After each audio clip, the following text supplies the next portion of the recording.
Ah, vai.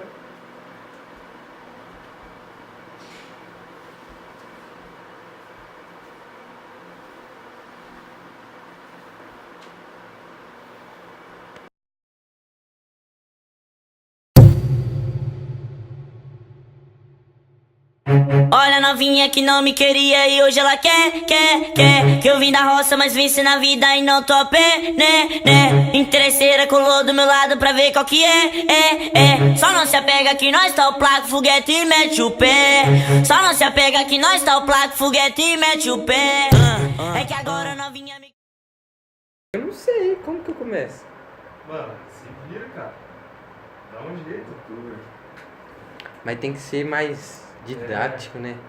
Dinâmico, Isso, que começa fala. ali do massa. Já soltei aqui, tá? E aí, galera, beleza? Nós somos acadêmicos de arquitetura e urbanismo Unigran e nós vamos falar um pouco para vocês sobre o Renascimento e o Barroco na cidade de Nápoles. Para ilustrar melhor essa história, nós vamos tratar, sendo esses movimentos, dois indivíduos. De um lado, nós vamos ter o senhor Renan Nascimento e de outro, nós vamos ter o João Barroco. O senhor Renan nasceu na virada do século XIV para o XV. Ele nasceu mais ou menos na cidade na região italiana da Toscana. Ele morou entre as cidades de Florença e Siena porque ele tinha pais separados.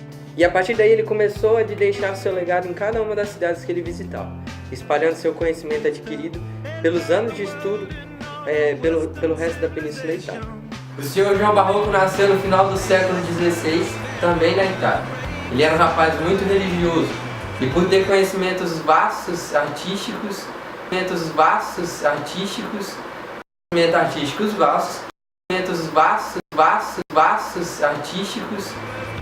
Nossa. Coloca essa parte do piada ridícula. Vai. Viajou por diversos países católicos da Europa e da América. Depois disso, de uma forma mais modificada, ele atingiu as áreas já consideradas protestantes e também alguns pontos do Oriente. A Itália, ela sempre foi o local de maior amor de Renan. As pessoas já tinham apelidado ele de renascentista. Renan era um cara muito astuto e esbelto. Ele tinha a visão que o homem era o principal e decisivo elemento na condição da história da humanidade.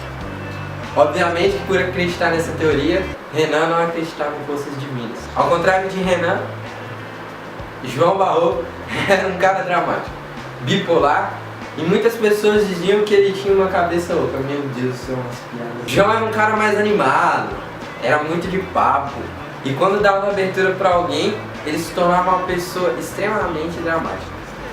Suas primeiras relações começaram na igreja, e por ser um cara dramático e exagerado, João se tornou um cara extremamente idealista, e com isso, extremamente bipolar.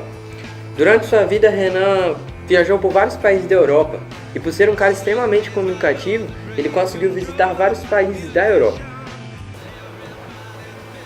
Inglaterra, Alemanha, Países Baixos, Portugal, Espanha. Renan era um cara que, apesar de extremamente comunicativo, ele utilizava um vocabulário muito antigo. Ele usava roupas já ultrapassadas, porque a sua intenção era mostrar para os países e cidades que ele visitava que as referências da antiguidade clássica poderiam se encaixar no período em que ele vivia, com um aspecto, porém, mais novo. Por mais que tenham características diferentes, João quis continuar com o legado de Renan. Ambos tinham interesse pela antiguidade clássica, mas cada um interpretava de uma maneira diferente. Enquanto Renan era um cara mais equilibrado, formal e moderado, já João era um cara mais dramático, bipolar e extremamente detalhista. João gostava mesmo era de chamar atenção. Renan tinha vários amigos, mas carregava 4 deles no peito: Michelangelo, Leonardo, Donatello e Rafael. Eram pessoas do bem e que falavam de Renan para os quatro cantos. Eita! E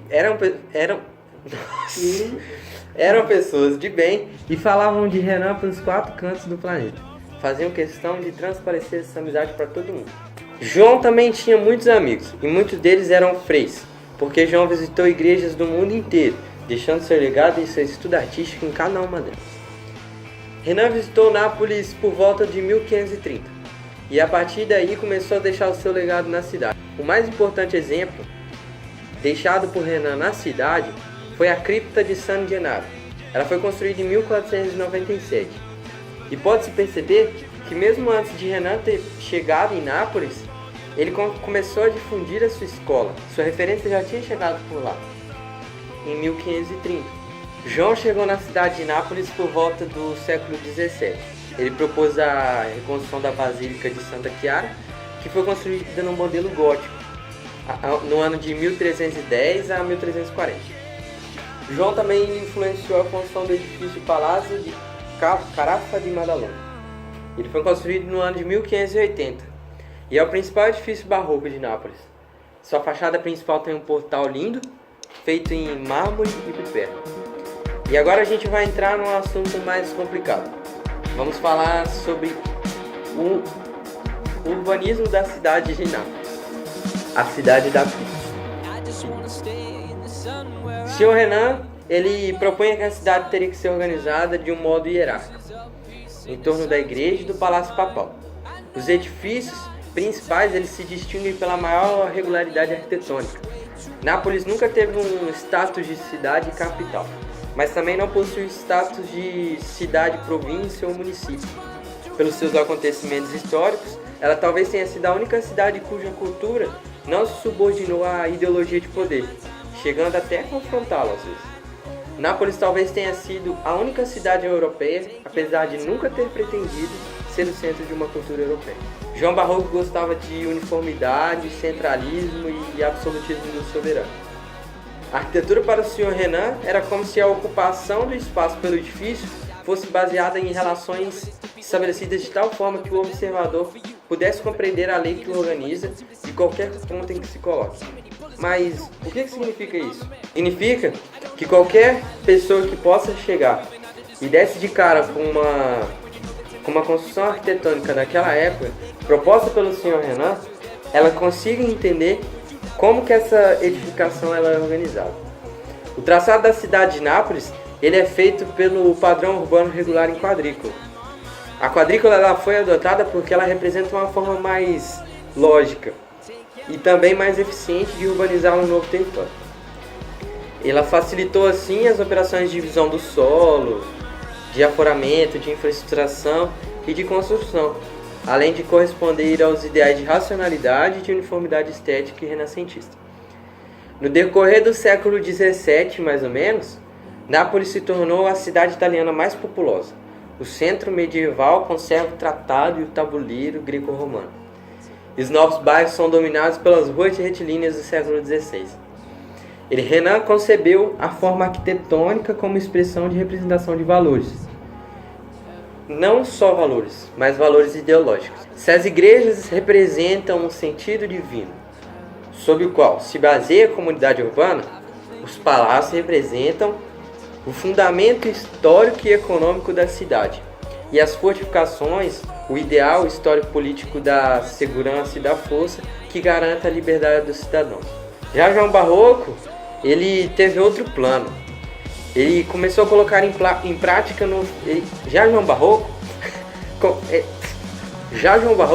ele teve outro plano e começou a colocar em prática no final do século XVII. O conceito de João tomou muita forma e foi extremamente útil porque tiveram elementos contraditórios da época. De um lado, o aspecto matemático e abstrato, e de outro, na pintura, na escultura, abrange o lado sensual, rebelde e extravagante, além de anticlássico e antimecânico. Nas cidades, as formas que Renan trouxe são mutantes e as formas que João Barroco trouxe são dominantes.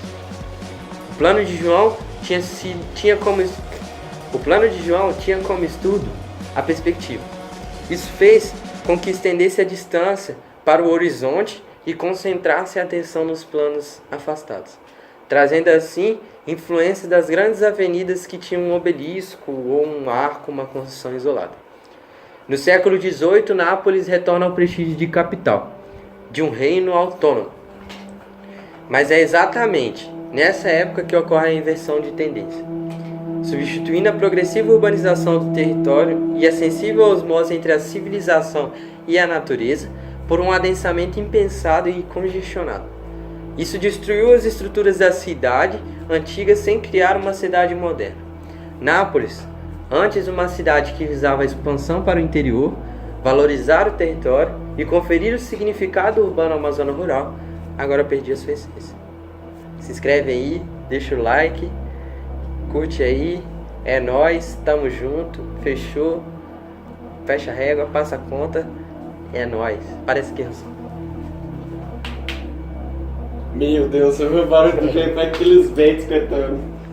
Deu quanto tempo? 8 minutos. 18? 18 ou 8? All my friends are heathens, take it slow.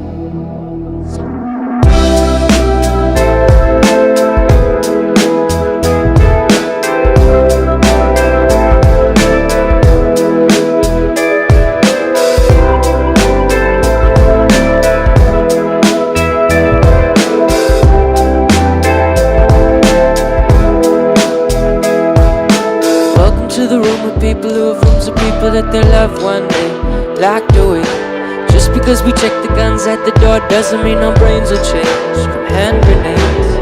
You're alarming on the psychopath sitting next to you. You're alarming on the murderer sitting next to you. You don't think I'd get it sitting next to you. But after all I've said, please don't forget. All my friends are heathens, take it slow.